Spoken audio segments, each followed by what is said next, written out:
अगर आप हमें फेसबुक पर देख रहे हैं तो पेज को फॉलो करें, लाइक करें, यूट्यूब पर सब्सक्राइब करके बेल आइकन को प्रेस करके ऑल नोटिफिकेशन ऑन जरूर करें। नमस्कार दोस्तों, कर्नाटका में नाटक भारतीय जनता पार्टी का शुरू हो चुका है, क्योंकि पिछले कई दिनों से 5 राज्यों का विधानसभा चुनाव है।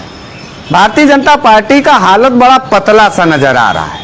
लोग डरे हुए हैं और सारे बड़े नेता इस बात से चिंतित हैं कि किस सवाल पर जाकर के अपने अपने विधानसभा में अपने अपने प्रत्याशियों को जिताएं। 5 साल तक लगातार हर राज्य में भारतीय जनता पार्टी के नेता नफरत की खेती बाड़ी किए हैं और उसका फसल भी अब एकदम ऊपर आ गया है।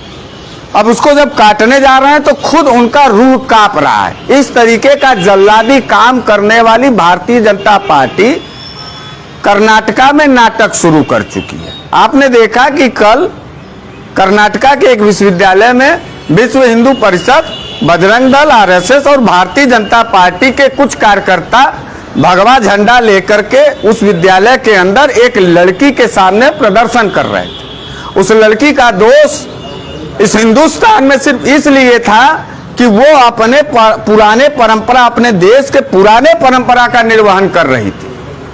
अगर मुस्लिम महिलाओं को परंपरा के अनुसार हिजाब पहनना अनिवार्य है तो हिंदू लड़कियों को भी दुपट्टा और घरेलू महिलाओं को घूंघट का भी रिवाज है। यह देश बहन बेटियों के आबरू के साथ कभी खिलवाड़ नहीं किया गया। उसके लिए एक दायरा, एक हिस्सा बनाया गया जो अपने अपने धर्म के बहन बेटियों को सुरक्षित किया जाता। एक नाम है पर्दा। आप इस बात को समझिए कि पुराने लोग इस देश में कहते थे कि घर के डेवड़ी पर हमेशा पर्दा होना चाहिए, भोजन पर्दे के अंदर होना चाहिए, बहन बेटियां पर्दे के नीचे होना चाहिए और धन धक्कर जो है रुपया पैसा वो भी पर्दे के पीछे रखना चाहिए। ये हम नहीं, ये देश की परंपरा, बुजुर्ग और कहावत कह रहा।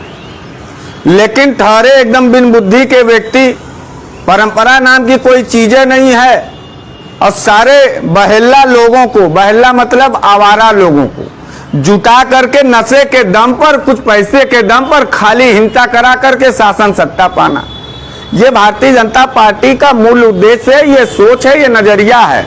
जिस हिसाब से कल कर्नाटका में नाटक किया गया हिजाब को लेकर के, यह पूरा भारतीय जनता पार्टी का हताशा और निराशा नजर आ रहा है।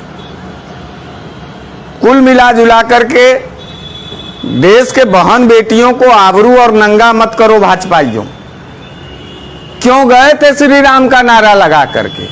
हिजाब उतारने, किसी के आबरू को बेआबरू करने, नंगा करने। अभी उत्तर प्रदेश पंचायत चुनाव में एक महिला थी, उसको भारतीय जनता पार्टी और योगी आदित्यनाथ के गुर्गों और गुंडों ने उसका पल्लू खींचा, उसके पेट पर लात मारा, उसका वीडियो वायरल है। उत्तर प्रदेश के अंदर चिन्मयानंद, यही सब तो हो रहा है। खाली बहन बेटियों को बेआबरू करना है, नंगा करना है, उनका बलात्कार करना है और उनको जो है गंदे निगाह से देखना है। कर्नाटका का नाटक भारतीय जनता पार्टी की असली सच्चाई को उबार करके रख दिया है लोगों के सामने। अब मर्जी आप लोगों की है कि कम से कम क्या कहना है। अब तो रोटी के लिए भी नहीं लड़ पाए, रोजगार के लिए भी नहीं लड़ पाए, सुरक्षा के नाम पर नहीं लड़ पाए, मांगी शिक्षा के नाम पे नहीं लड़ पाए। अब का बहन बिटिया को भी बेआबरू करने पर ही बेआबरू कर देने पर भी चुप रहोगे देशवासियों? अरे इनका क्यों गुंडई हम लोग सहें? क्यों सहें इनका गुंडई? ये है क्या कि इनके लोग, ये इनके नेता और ये चाहे जो मनावे तो बोले और चाहे जो मनावे तो करें, हम लोग खाली अल्लाह करके चिल्ला करके रह जाएं? खड़ा होइए, बोलिए, 2022 के विधानसभा चुनाव में हराइए। अब मैं ये जैसे ही कहूंगा हराइए तो सही कहेंगे कि आप राजनीतिक व्यक्ति हैं।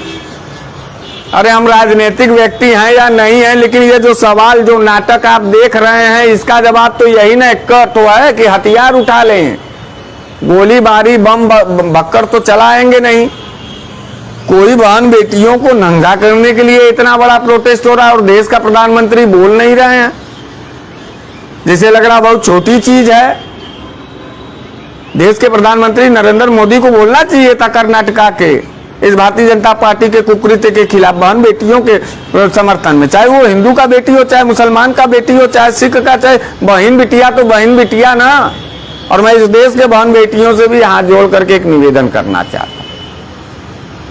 हम 60% वाले लोग, 55% वाले पुरुष वर्ग के लोग तुम्हारे साथ इतना अत्याचार कर रहे हैं और यही सरकार के लोग जो पुरुषवादी लोग हैं लगातार अपने सरकार में आपका अपमान कर रहे हैं। चाहे घरेलू गैस सिलेंडर से आपको अपमानित कर दें, चाहे महंगाई से अपमानित कर दें, चाहे हिजाब वाला अभी कर्नाटका में देख लीजिए, चाहे पूरे उत्तर प्रदेश में बलात्कार का रेशियो उठा के दे, है तो कुल मिला के बहन बेटियों के ऊपर ना हमला।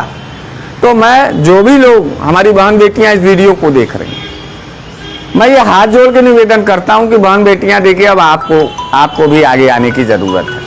यह लड़ाई कोई अब नेता होता और कोई पुलिस अधिकारी कोई नहीं लड़ पाएगा। सबके जमीर बीत चुके हैं। अपनी खुल के एक कदम आगे आइए और बढ़ा करके अपना कदम, अपना हिस्सा और सुरक्षा की बात करिए। आप लोगों को कोई बचा नहीं पाएगा। जिस तरीके से भारतीय जनता पार्टी के गुंडे कल विश्वविद्यालय में उस अकेली बच्ची को दौड़ा रहे थे, देख के बड़ा मजा आ रहा था। जिसको मजा आ रहा था उसको भारतीय जनता पार्टी मुबारकबाद है। मैं निजी तौर से, मेरा दिल उस दृश्य को देख करके नहीं अच्छा लगा मुझे। मैं बोल रहा हूँ, आगे आपकी मर्जी है। वैसे एक बात और भी बता दें, मैं बनारस के अंदर इन्हीं सब सवालों पर 388 उत्तरी विधानसभा में वाराणसी की सीट पर विधानसभा का नामांकन करने जा रहा हूँ। अगर आपको मेरी लड़ाई अच्छी लगी हो, मेरी बात कुछ भी नहीं हम किए, तो कम से कम एक बात यह है कि नहीं, हम किसी को जलील नहीं किए, अपमानित नहीं किए, प्यार मोहब्बत की बात करते रह गए, लोगों से हाथ मिलाते रह गए, मुस्कुराते रह गए। अगर आपको मेरे जैसे कैंडिडेट की ज़रूरत और हमको प्यार देने का अगर आपका मन हो तो आप आइए हमारे 388 उत्तरी विधानसभा में। हमारी सम्मानित मतदाता लोग हैं उनको बताइए और हमारा साथ दीजिए।